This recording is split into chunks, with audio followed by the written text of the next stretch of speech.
Paramount is up for sale, but who is interested? Who is more likely to get it? And what is going to happen to Paramount after the dust settles? Welcome to Sidetrack, your sci-fi TV and movie channel. So National Amusements, who own the controlling interest in Paramount Global, has put their shares up for sale. This has made several big investment firms very interested. A couple have already started to pull out, though. However, there are currently 3 very interested proposals on the table.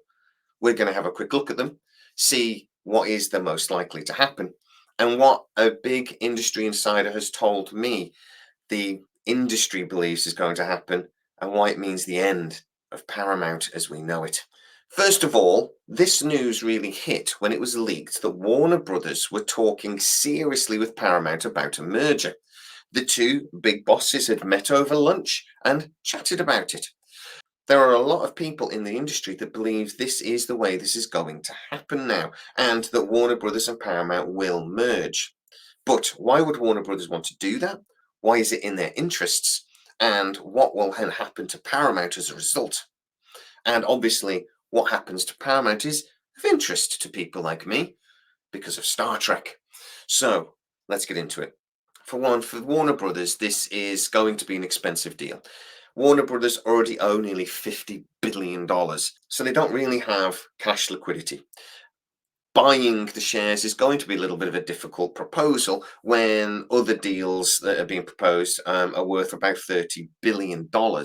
So Warner Brothers were proposing basically to absorb the debt from Paramount, which is about $15 billion, and then to use some cash to buy the rest of the shares from National Amusements, Shuri Redstone, who is the owner. Why would Warner Brothers do this? Well, their plan really is to obviously absorb the IP. Paramount owns loads of intellectual properties like Top Gun, Star Trek, and so on. They would really absorb that into their own library.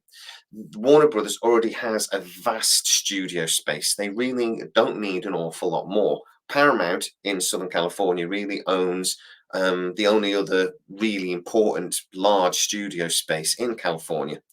The chances are that studio space would be broken up and sold, and that basically Warner Brothers would just transfer all of the projects that are existing or not into their own studio capacity, and they would just produce them under the Paramount name. I'm also being told that Warner Brothers are actually talking to Netflix about Netflix taking over their streaming service. Now, Warner Brothers have already got a lot of deals with Netflix at the moment, and a lot of actual their TV shows are moving over to Netflix already. I'm told that this is sort of a bit of a practice run, and that if the Warner Brothers Paramount deal goes through, that Paramount Plus and Max would both move over and be bought out by Netflix. Netflix would buy those 2 streaming channels, and they would be managed by Netflix in the future. So Netflix would sell that as a Netflix, Netflix Max, or Netflix Max Paramount. So you would have 3 services or 1 super bundle. I actually think that's pretty exciting. I actually think it's the way streamer services are heading anyway, that we're going to end up having 3 or maybe 4 super bundle. Amazon, Disney, and the Netflix super bundle will basically be where we watch our streaming services in the future, with the 1 or 2 outliers pretty much only Apple. So Warner Brothers would be trying to recoup a lot of their money from the sale by selling real estate that Paramount owns, selling off other sections of Paramount Global that they own that Warner Bros. Wouldn't need, and selling off the studio space. This would generate hundreds of millions of dollars and could be generated very quickly. Warner Brothers also see that the film and television side of Paramount really wouldn't be harmed. The only area that the insider I spoke to seemed to be concerned about is Warner Brothers don't seem to really have a plan for what to do with CBS. If you're enjoying the video and you want to hear more of the rumors and news around sci-fi, television and movie, don't forget to subscribe, like, leave a comment and all that stuff. Also, go over to patreon.com/sidetrack, where most of our videos do premiere first, and you get to see them without the adverts, you lucky bunnies.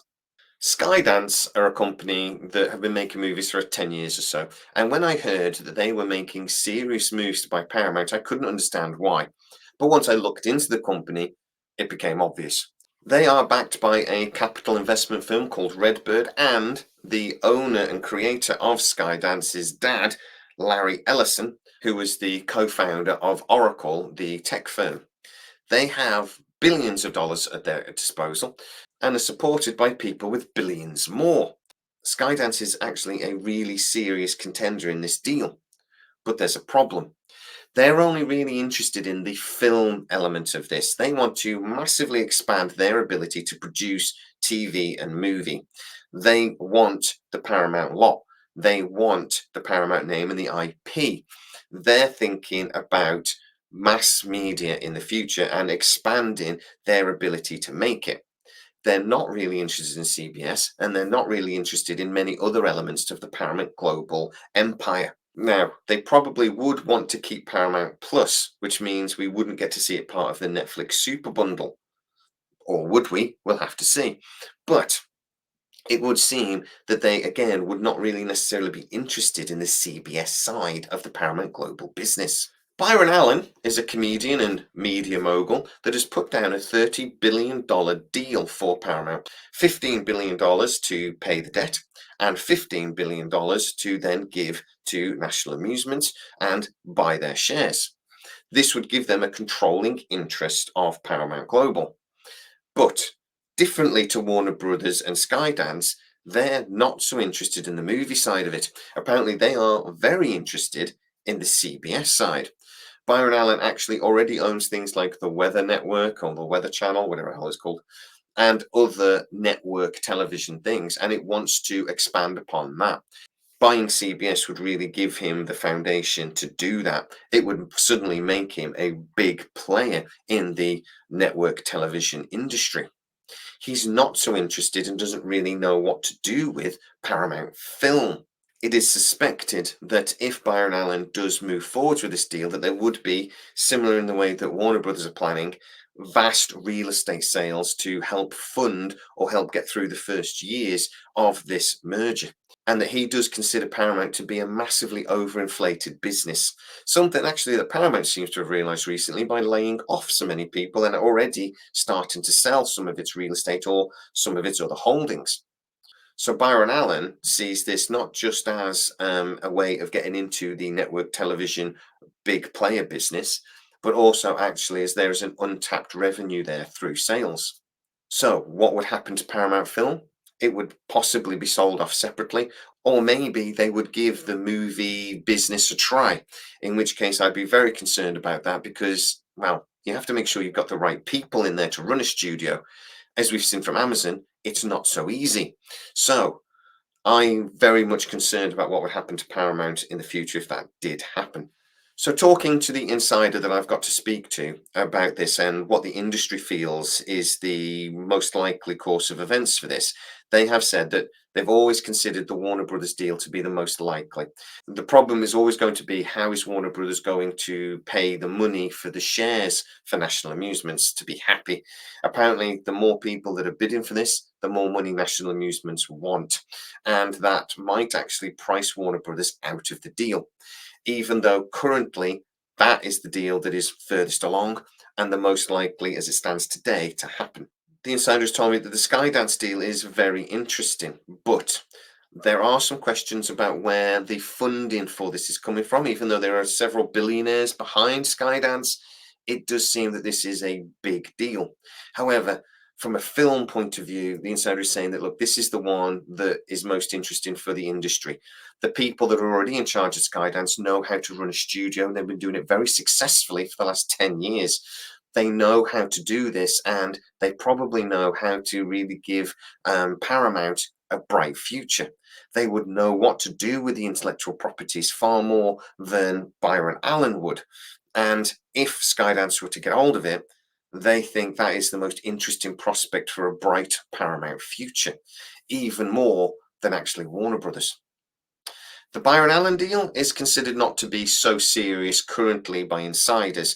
The industry doesn't really seem to think that is a sensible option.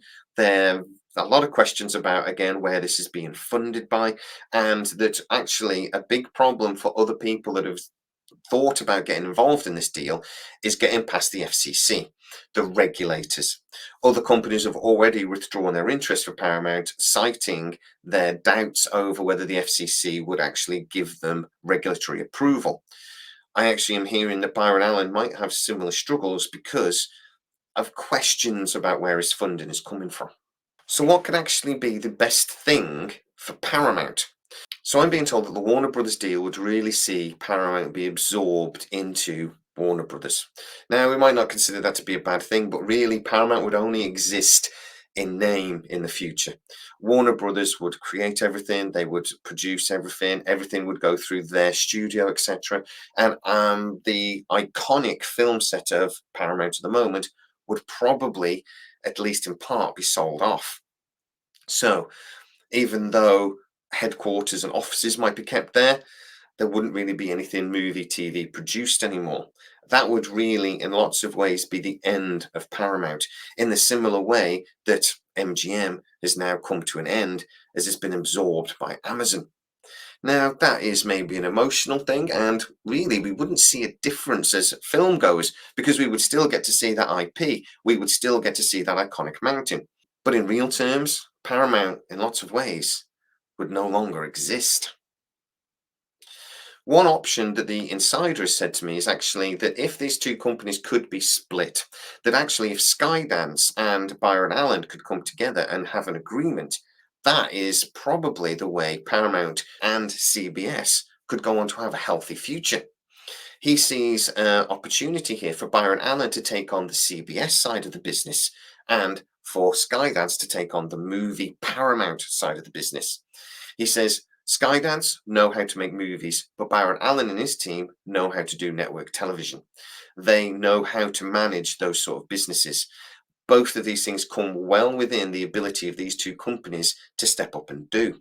Now, what would that mean for something like Star Trek? Well, as we've already talked about, that it does look like Paramount are currently trying to figure out how to clean up a lot of its IP. The intellectual property of Star Trek would become a little bit confusing if it was to be sold as is right now. We have said that actually one idea for that is to create a Star Trek Studios, that actually Secret Hideout would be bought out by Paramount and Star Trek Studios created, holding the IP of Star Trek. That would become basically a separate entity within Paramount Global that could then be sold to either one of these parties if the company was to be then split up. Or if it's absorbed into Warner Brothers, that allows Warner Brothers to maybe produce Star Trek in a slightly more cost-effective way in the future. Again, because it would be controlled slightly by a separate entity. It would also, though, allow Paramount to keep all of the people that currently work with Secret Hideout involved. And it would also allow them to absorb the IP back into Paramount because at the moment, Secret Hideout does actually own elements of the Star Trek intellectual property. It doesn't own the IP, that is owned purely by Paramount, but the things that Secret Hideout have produced are owned by Secret Hideout in some ways. I've had this explained to me by an insider that's a legal expert in the entertainment business, and I have to admit, even he seemed to be a little confused by it. But creating this separate entity of Star Trek Studios would clean up and clear up a lot of those problems. So the future of Paramount is looking a little shaky. There are 3 companies involved currently, and they all have offers on the table. I'm hearing that we're in that period of serious negotiation now where National Amusements are trying to get as much money out of these people as humanly possible.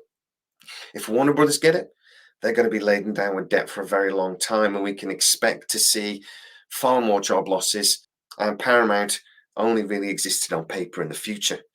If one of the other 2 companies get it, well, that might mean Paramount getting split up once again, like we've seen before. Regardless of what happens, though, it seems that Paramount is going to be very, very different in the future. What that means for our beloved Star Trek and a million other things like Yellowstone, we're just going to have to wait and see. So please get into the comments though and tell me what you think the future of Paramount is. They have some serious financial issues. Could this actually be the way to save the iconic brand? Or is there trouble ahead? Get into the comments and tell me exactly what you think.